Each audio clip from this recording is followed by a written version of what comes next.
আর আমি কখনো কাঁকড়াও ট্রাই করিনি। এটা এটা কি কোনো স্মেল না। আর কোনটা বেশি মজা হবে? আর গরুর মধ্যে গেলে গরুর কালো ভুনা আছে, গরুর চুই ঝাল। আর বটের মধ্যে গেলে ভাজা বটটা খাই, ভাজা বটটা আমার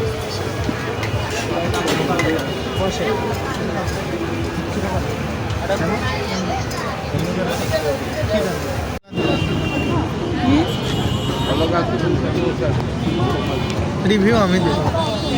রিভিউ